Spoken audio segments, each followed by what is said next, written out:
नमस्कार दोस्तों, मेरा नाम है विमल सिंह बालाजी। स्टडी अड्डा में आप सभी का स्वागत है। बिहार विद्यालय विशिष्ट शिक्षक नियमावली 2023, इसको जो है आज कैबिनेट से फाइनली मंजूरी जो है वो मिल चुकी है, स्वीकृति मिल चुकी है।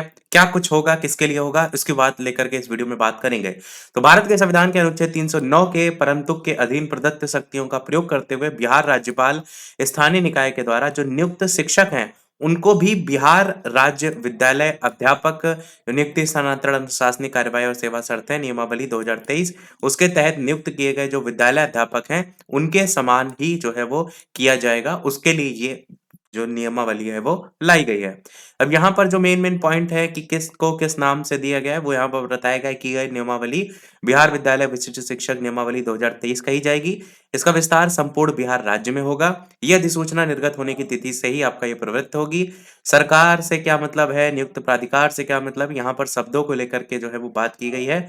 विशिष्ट शिक्षक को लेकर के बताया गया है कि सक्षमता परीक्षा उत्तीर्ण ऐसे सभी शिक्षक जिन्हें स्थानीय निकाय के द्वारा नियुक्त किया गया है और जो संबंधित स्थानीय निकाय शिक्षक नियमावली 2020 के अंतर्गत आते हैं, वो सब ये आपका परीक्षा से जो संबंधित होंगे विशिष्ट शिक्षक से जो है वो नाम से जाने जाएंगे। पुस्तकालय अध्यक्ष का मतलब है स्थानीय निकाय का मतलब है। और इसके अलावा स्थानीय निकाय शिक्षक नियमावली को लेकर के जो मेन है हम केवल उसी की बात करेंगे। और आगे इसी प्रकार संवर्ग का जो गठन है उसको लेकर के यहाँ पर बताया गया है कि क्या-क्या इसमें सारी चीजें होंगी। बशर्तों के नियम बताए गए हैं। हम आगे इसमें बढ़ते हैं तो पॉइंट वाइज इसी में ही सभी पॉइंट के सबसे महत्वपूर्ण पॉइंट पर पहुंचते हैं, वो है सक्षमता परीक्षा। विभाग के द्वारा एक सरकारी एजेंसी के माध्यम से इन सभी जो कार्यरत स्थानीय निकाय शिक्षक हैं, इनके लिए सक्षमता परीक्षा आयोजित जो है वो करेगा। सक्षमता परीक्षा जो है वो इस नियमावली के प्रवृत्त होने की तिथि से 1 वर्ष की अवधि में आपकी आयोजित की जाएगी। यहाँ पर किनकी बात हो रहा है, जो सभी कार्यरत स्थानीय निकाय शिक्षक हैं, जिनको हम नियोजित शिक्षक के नाम से जो है वो जानते हैं, उन्हीं को लेकर के बात हो रही है यहाँ पर। प्रत्येक स्थानीय निकाय शिक्षक को सक्षमता परीक्षा उत्तीर्ण करने के लिए 3 अवसर जो है वो दिए जाएंगे। और साथ ही साथ परीक्षा में शामिल होने के समय स्थानीय निकाय शिक्षक को उन जिलों के 3 विकल्प भी जो है वो देने होंगे जहां वह विशिष्ट शिक्षक के रूप में सेवा देना चाहते हैं। सक्षम ये चीज मैंने बताई कि उनको विशिष्ट शिक्षक का नाम दिया जाएगा। तो सक्षमता परीक्षा में उनकी जो मेधा क्रमांक है उसी के आधार पर जिलों का आवंटन किया जाएगा। बशर्ते कि वैसे शिक्षक जो इस परीक्षा में शामिल नहीं होते हैं अथवा तीसरे प्रयास 3 प्रयास दिए जाएंगे, उसमें भी सक्षमता परीक्षा पास नहीं कर पाते हैं, उनका मामला विभाग के द्वारा अलग से विचार किया जाएगा। विभाग ऐसे सभी स्थानीय निकाय शिक्षकों के मामले पर विचार करने के लिए एक समिति का गठन भी करेगा, जो सरकार से उचित अनुशंसा करेगा और स्थानीय निकाय शिक्षक नियमावली 2020 इस हद तक संशोधित जो है वो समझा जाएगा। अब यहाँ पर इस नियमावली के तहत सीधी भर्ती को लेकर के बताया गया है कि नियुक्ति के अलावा कोई अन्य सीधी नियुक्ति नहीं होगी और शिक्षकों का अनुकंपा के आधार पर कोई भी नियुक्ति विभाग द्वारा आयोजित दक्षता परीक्षा उत्तीर्ण होने पर निर्भर करेगा। परंतु अनुकंपा के आधार पर नियुक्ति विभाग की प्रचलित नीति, पात्रता और रिक्ति के अनुसार ही की जाएगी।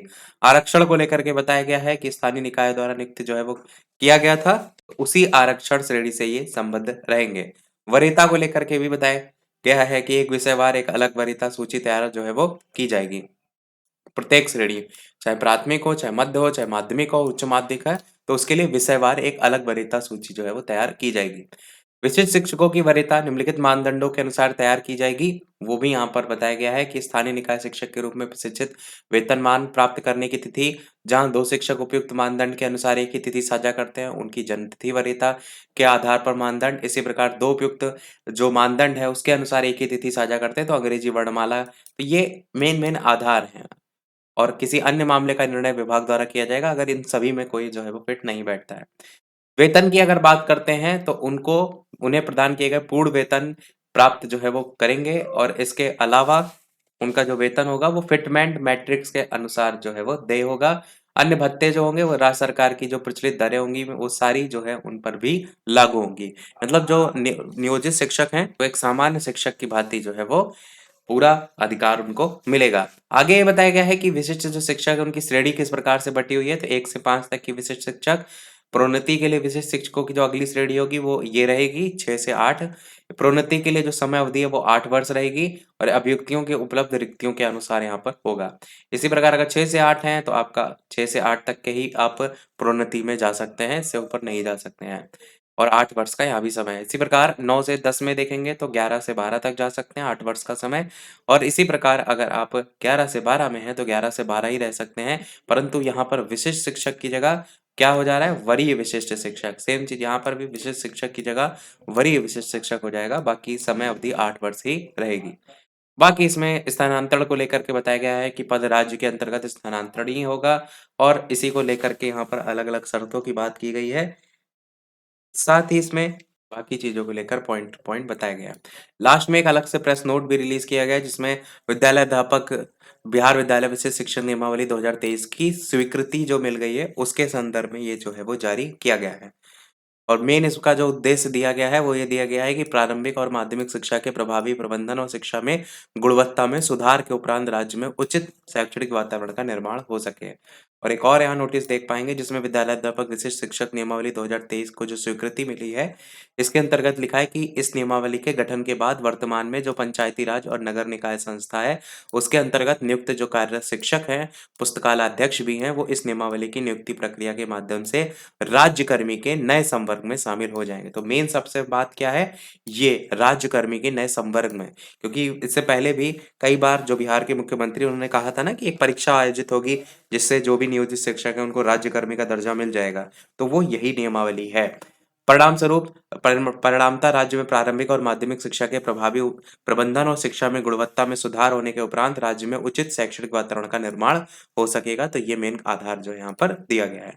तो ये पूरा ओवरऑल नोटिफिकेशन था। तो जो भी नियोजित शिक्षक हैं उनके लिए यहाँ पर एक मौका है, अच्छा मौका है, 3 चांस मिलेंगे। परीक्षा जो है आपकी आयोजित होगी, उसको लेकर के आप अपने अच्छे से तैयारी जो है वो कीजिएगा। यही तो हमारे इस ओवरऑल अपडेट में। वीडियो लाइक, शेयर, सब्सक्राइब अवश्य कीजिएगा। मिलते हैं अगले अपडेट में, तब तक के लिए नमस्कार, जय हिंद।